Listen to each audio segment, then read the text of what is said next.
आज आप लोगों को स्वदेशी चैप्टर का क्वेश्चन आंसर कराने वाला हूं, जिनका लेखक बद्री नारायण चौधरी जी यानी कि प्रेम घन जी है। तो आप लोग इसको ध्यान से देखेंगे क्योंकि क्वेश्चन बहुत ही साधारण तरीके से है इसका आंसर।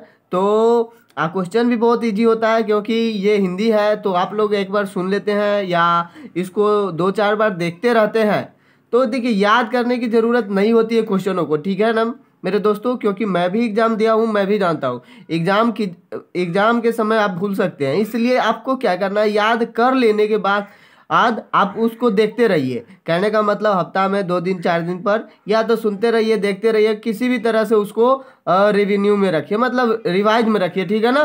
तो चलिए क्वेश्चन को देखते हैं कि आज का क्वेश्चन क्या है। फर्स्ट, कविता के शीर्षक की सार्थकता स्पष्ट कीजिए। यानी कि जो भी पाठ है, यानी कि स्वदेशी क्यों शीर्षक दिया गया, पाठ का नाम स्वदेशी ही क्यों दिया गया, इसका बारे में आप बताइए।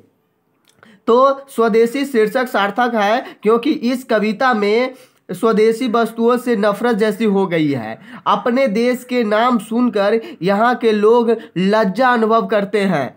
संपूर्ण कविता में स्वदेशी वस्तु से अलग भारतीयों को दिखाया गया है। अतः स्वदेशी जो चैप्टर का नाम है वो शीर्षक अर्थात यानी कि सार्थक होता है, ठीक है ना। यानी कि पूरे चैप्टर में हम लोग क्या पढ़ते हैं, स्वदेशी वस्तुएं के बारे में पढ़ते हैं, यानी कि अपने जो देश का चीज़ है वही हम लोगों को अच्छा अब नहीं लगने लगा, इसी के बारे में इस चैप्टर में पढ़ते हैं।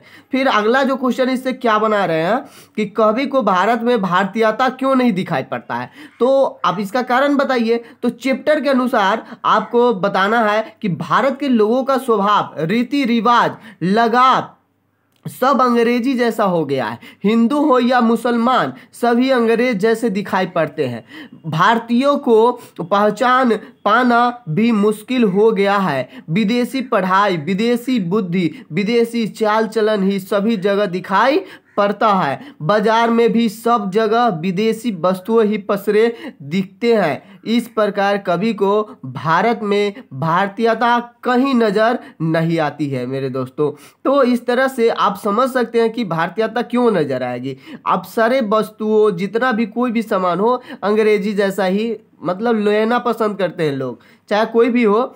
और तो वो अच्छी बात नहीं है, अपने स्वदेश का भी यूज किया कीजिए।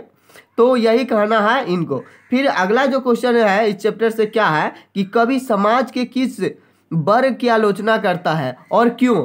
तो कवि समाज के प्रबुद्ध वर्ग की आलोचना करता है क्योंकि प्रबुद्ध वर्ग कहलाने वाले भारतीय लोग विदेशी विद्या पढ़कर, विदेशी बुद्धि पाकर अपने चाल चलन को भी छोड़ दिए हैं।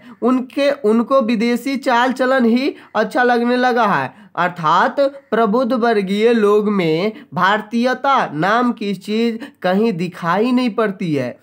तो देखिए ये इस प्रकार से क्वेश्चन जो बता रहे हैं ये सही में लज्जा की बात है हम लोगों के लिए कि हम लोग अपने ही वस्तुओं को, अपने देश की प्रति को क्यों मतलब नफरत सा जैसे कर रहे हैं। अपने ही मतलब उत्पन्न, जैसे कि कोई भी वस्तु हो अपने देश का अच्छा नहीं लगता है, अपने जो समाज का रीति रिवाज है वो अच्छा नहीं लगता है। तो ये सब कहीं ना कहीं अच्छा नहीं है, इसलिए ये लेखक हम लोगों को जागरूक करना चाहते हैं कि ऐसा नहीं करें, आने वाला पीढ़ी को बताना चाहते हैं।